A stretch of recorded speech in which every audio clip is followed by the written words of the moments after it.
Kaadhimamtoonni badhaasa Ballond'or bara kana ifoomaniiru. Dhiirotaan Usmaan Dembelee fi Laamin Yaamaal tilmaama injifannoo yoo argatan, leenjistootaan ammoo Luis Enriquetu kaadhimame. Andina Birhaanuu dabalata qaba. Badhaasni Ballond'or milkii taphattoonni waggaa tokko keessatti dhuunfaa fi gareen gonfatan bu'uura godhachuun kennama. Badhaasni guddaa fi kabajaa taphattoota kubbaa miilaaf kennamu kun baranaa marsaa 96ffaadhaafi waggoota 10 oliif badhaasichaaf kaadhimamuu fi badhaasicha injifachuun kan faayaman Leo Messi fi Cristiano Ronaldoon waggoota lamaan darban kana kaadhimamtootaan alaayyuu ta'anii. Badhaasa taphattoonni lamaan ittiin goobanan kana bara darbee roorriin injifachuun dhaloota haaraaf daandii yoo saaquu kan baranaas taphataa haaratu eegama.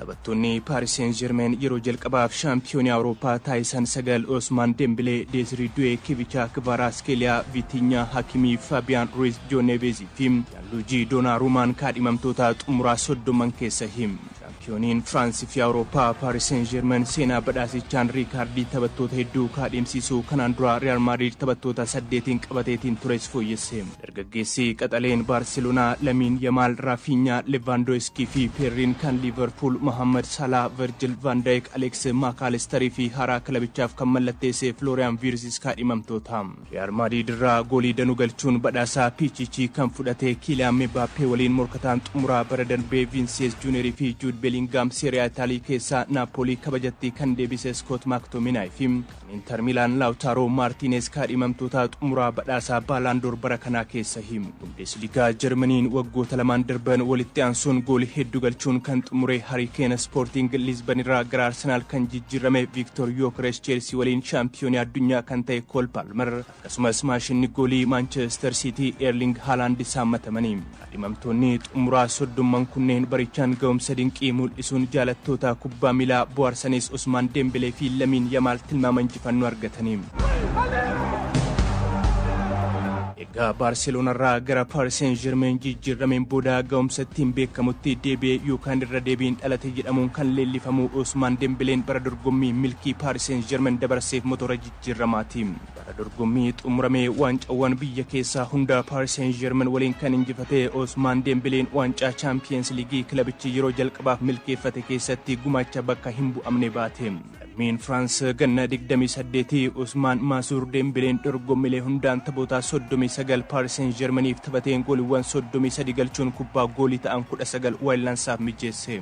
Waancaa kilaboota addunyaan alaa waancaawwan bara dorgommichaan morkateef hunda kan injifate Dembeleen taphataa cimaa liigii France akkasumas taphataa cimaa Champions League Awurooppaa jedhamuunis badhaafame. Gahumsa ganna 17 mul'isaatiin tureen jaalattoota kubbaa miilaa hunda ajab kan jechisiisee taphataa qaxaleen Barcelona Lamine Yamaalis tilmaama injifannoo argate.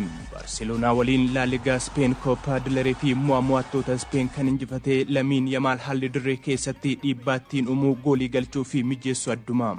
Dataan kun bara darbee dorgommilee hundaan gooliiwwan 18 galchuun 21 yoo mijeessu taphoota El Clasico Real Madrid waliin taphatanii fi Champions League ammoo Inter Milan waliin morkataniin deeggartoota Barcelona qofa osoo hin taane jaalattoota kubbaa miilaa idil addunyaa hunda ajab jechisiise. Lamine Yamaal Nazraawii Ebaanaan bara darbees ganna 17 badhaasichaaf kaadhimamuun seenaa hojjechuunsaa kan yaadatamu yoo ta'u badhaasa Ballond'or dargaggeessaaf kennamu Coppa Trophy injifate. Yamaal badhaasa Coppa Trophy bara kanaafis yoo kaadhimamu taphattoonni Paris Saint-Germain Desiree Doué fi John Neves kan Arsenal Luis Kelly kan Chelsea Steven taphattoota 10 bara kana badhaasichaaf kaadhimaman keessa jiru. Badhaasa Ballond'or goolii eegaa cimaa jedhamuun kennamu Yaasin Troofifis goolii eegdonni 10 kaadhimamanii jiru. Paris Saint-Germain liigii biyya keessan akka milkaa'uu fi Champions League ammoo yeroo jalqabaaf shaampiyoonii akka ta'uuf gahumsa olaanaan kan tajaajile Gianluigi Donnarummaan tilmaama injifannoo yoo argatu. Jano Black, Yan Somar, David Raya, Alisson Becker, Emi Martinez fi Thibaut Courtois kaadhimamtoota keessa jiru. Falaasama taphattoonni dirree irratti mul'isan bocuun milkaa'inaaf kan utuban leenjistoonnis badhaasa fi beekamtii kanaan faayamuuf kaadhimamanii. Isaan Liverpool Arne Slot kan Chelsea Enzo Maresca kan Barcelona Hans Flick Napoli Antonio Conte leensaa cimaa jedhamuun badhaafamuuf kaadhimamanis tilmaaman injifannoo kan argate leenjisaa Paris Saint-Germain Luis Enrique dha. Gama leenjistoota dubartootaan Serena Wigman England shaampiyoonii Awurooppaa taasiste yoo eeggamtu taphattootaan Aitana Bonmati Sandy Baltimore Barbara Banda Lucy Bronze Clara Bull Mariona Caldante Sofia Cantore fi Steph Calten kaadhimamanii.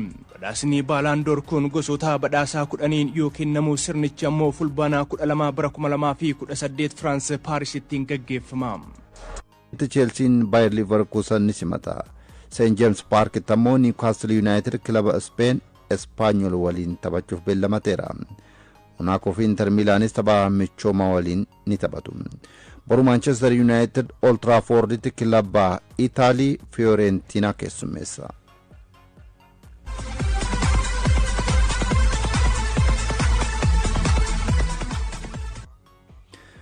Waancaa Kominity Shild Englandin dilbata dhufu Wembley Liverpool fi Crystal Palace shampiyonummaaf waliin morkatu. Waancaan kun waancaa umrii dheeraa qabudha. Dinias Bashir seenaa waancaa kana akkasuma morkii dilbataa irratti gabaasa dabalataa qindeesseera. It's been a long wait for the new season. Waancaan Kominity Shild England bara 1908 gargaarsaaf galii walii qabuuf yaadamee jalqabame. Dorgommiin kun taphni Premier League eegaluuf torbeen tokko yoo taphataman. Galiin dorgommii kanarraa argamu hanga bara 2002tti hangi mallaqasaa gargaarsaaf kennamu beekamaa ture. Bara sana booda FA'n England hanga mallaqa deeggarsaaf oolu dhoktuu isaatiin maqaan isaas Charity Field irraa gara Community Shielditti geeddarame. Dirreen dorgommiin kun irratti geggeeffama Amorim Stadium Chelsea Stamford Bridge yoo ta'u bara 1974tti barreessaan waldaa kubbaa miilaa England Ted Crocker dirreen dorgommii stadiumii garee biyyaalessa England Wembley akka ta'u yaada dhiyeesseen hanga har'aatti taphni waancaa Community Shield stadiumii guddicha Wembley teessoo namoota 90,000 qabaatu irratti taphatamaa jira. Dorgommiin kun shaampiyoonii Premier League fi shaampiyoonii waancaa FA England gidduutti taphatama. Kilabiin shaampiyoonii Premier League fi waancaa FA fudhate tokko ta'e garee liigichaan sadarkaa lammaffaan xumureetu shaampiyoonii liigichaa waliin morkata. Waancaa Community Shield jalqabaa Manchester United shaampiyoonii yoo ta'u kan marsaa darbe ammoo Manchester City tumaate. Marsaa 103ffaa tapha waancaa Community Shield England dilbata dhufu geggeeffamu kanaaf shaampiyooniin Premier League England Liverpool fi kan FA England Crystal Palace wal beellamataniiru. Manchester City injifachuun shaampiyoonii FA England kan ta'e Crystal Palace waancaa kana yeroo jalqabaaf milkeeffachuuf morkata. Shaampiyoonni waancaa Community Shield yeroo 16 Liverpool waancaa kan erga argatee waggoonni 19 darbeera. Liverpool bara 2006 Chelsea goolii 2-1 erga injifatee as shaampiyoonii ta'een beeku. Liverpool yeroo 24 dorgommii kanaaf gahuun si'a 16 shaampiyoonii ta'eera. Yeroo xumuraaf bara 2022 Manchester City mo'amee waancaa kana dhabe. Waldaan kubbaa miilaa England dhaabbilee gargaarsa isa waliin hojjetanii fi dhaabbata dhibee Alzheimer irratti hojjetan waliin ta'uun dorgommii kana qindeessa. Dorgommii xumuraa dilbata dhufu Liverpool fi Crystal Palace taphatan irraa galii argamuun barattoota 100 fi 24 sagantaa nyaataa isaanii deeggaruuf karoora akka qabu waldaan kubbaa miilaa England beeksisee jira. Club's mighty Reds, an epic rivalry returns. It's time to get back to business. It's the FA Community Shield. Manchester United bara kana taphattoota sarara fuulduraa qofaaf paawundii miliyoona 200 ol baaseera. Waggoota kurnan darban taphattoota hedduu gatii qaaliin kan bitate kilabichi bara dorgommii 2025-26 akkamiin dhiyaachuu danda'a kan jedhu irratti Shifarraa Jaamboo waan qindeesse qaba. So much on these seconds. Evra, 20 seconds to play. Scores! Unbelievable! Unbelievable! Paul Scholes! Waancaa Premier League England 20 fudhachuun kilaba jabaa ta'uu kan mirkaneesse Manchester United hanga bara darbe Liverpool riikoordii kana qooddatutti riikoordicha barootaaf qabatee ture. Sir Alex Ferguson jalatti qeen kilaboonni ittiin morkachuudhaaf akka siqiga lafaa kilaboota ciccimoo hollachiisu kun waggoota 12 darban garuu kabajaan kun dhabame Manchester United kilaba morkataan isaa salphaatti mo'atu ta'e. Waancaa Premier League England osoo hin fudhatin waggoonni 12 kan kan darbe Manchester United waggoota kana keessa garuu jijjiirraa taphattootatiin maallaqa akka nama bishaan dhakaa irratti naqee dhangalaasee paawundii biiliyoona 2 ta'a. Leenjistoota garaagaraa 5 dhaabbiin qacaree teessoon isaanii barakaa dhabee milkii malee kilabicha gadi lakkisaniiru. Jose Mourinhoon waancaa liigii Awurooppaa kan argamsiiseen ala Manchester United waancaa guddaa argachuurraa fagaateera. Kilabni guddaan magaalaa Manchester kun bara dorgommii kana bifa haaraadhaan qindaa'ee dhiyaachuuf Ruben Amorimin durfamaa taphattoota haaraa mallatteessifachuun garee haaraa ijaaruun kabajatti deebuuf akka karoorse mul'iseera. Jijjiirraa ganna kanaatiin Manchester United rakkoo bara darbe goolii galchuudhaaf isa mudate keessaa ba'uuf sarara fuulduraa irratti xiyyeeffatee hojjechaa jira. Dursee Maatiyaas Kuunyaa fi Biriyaan Mimbaaboo paawundii miiliyoona 100 fi miiliyoona 30 kan baase Manchester United Benjamin Sheshko paawundii miiliyoona 74 akka itti ba'u murtaa'e waliin taphattoota sarara fuulduraa qofaaf paawundii miiliyoona 200 fi miiliyoona 4 siqu baasa. Kanaaf Manchester United bara dhufu garee cimaa ta'e akka dhiyaatu eegama. Manchester United sarara fuulduraa qofa osoo hin taane sarara gidduus cimsachuuf Carlos Baleba Brighton irraa mallatteessifachuuf adeemsarra jira. Ergaa Sir Jim Ratcliffe abbaa qabeenyummaa Manchester United dhuunfatanii kilabicha guddummaatti deebisuuf yaadanis garuu hanga ammaatti daandii milkii kanaan wal arguun itti ulfaateera. Ratcliffe jijjiirraa taphattootaa qofaaf hanga ammaatti paawundii miiliyoona 600 siqu baaseera. Ammas baasu itti fufeera. Bara darbe Manchester United Ruben Amorim jalatti taphoota Premier League England 17 qofa injifatee goolii 44 qofa galchee sadarkaa 15ffaan xumureen bara Manchester United riikoordii gadaanaa itti galmeesses ta'e. Dirree Old Trafford dhufanii Manchester United injifachuun kilaba kamiyyuu salphaa ta'ee darbeen kanaan kan mufatan deeggartoonni Manchester United hanga Ratcliffe qeequtti ga'aniin hawwii deeggartoota kana dhugoomsuuf ganna kana xiyyeeffatee hojii kan eegale Manchester United barri dhufu ifa akka ta'u akeekaa jiru.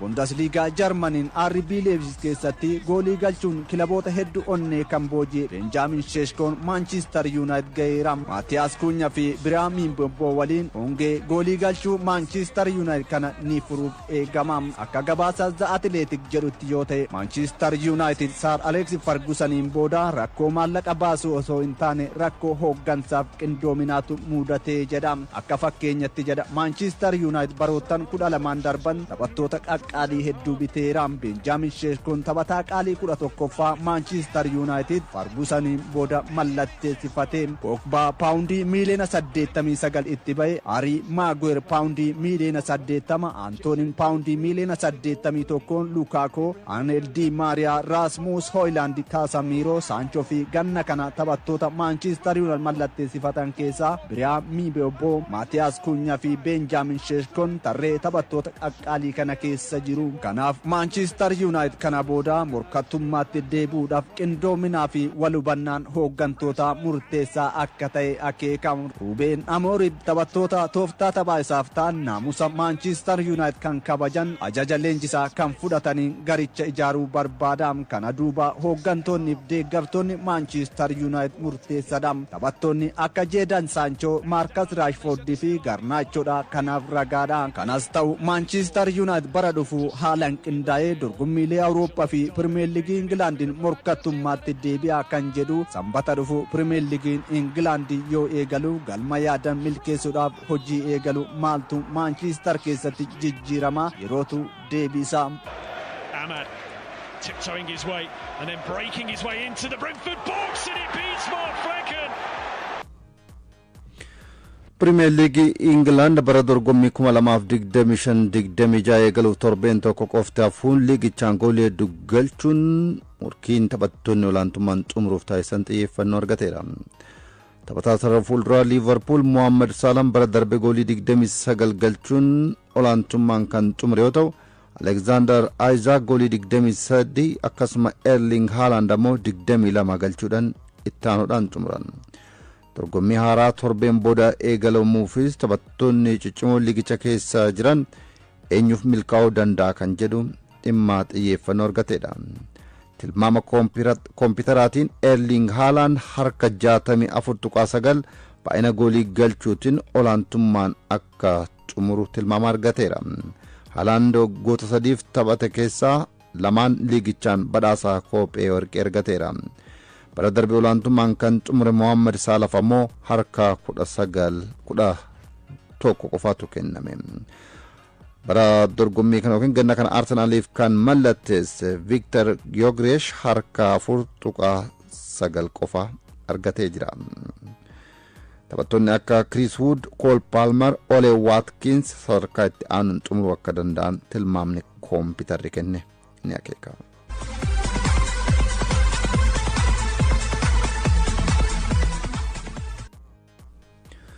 Odeeffannoo jijjiirraa taphattootaatiin ammoo Thomas Partey Villarrealiif yoo mallatteessu Al Hilal Darwin Nunes Liverpool irraa paawundii miliyoona 46 bitachuuf walii galeera. Arsenal waliin kan gargar ba'ee Thomas Partey gara Spainitti deebi'uudhaan Villarrealiif walii galtee waggaa 2 mallatteesseera. Taphataan lammii Gaanaa Thomas Partey bara 2020 paawundii miliyoona 45 Atletico Madrid irraa Arsenaliif mallatteessee ture.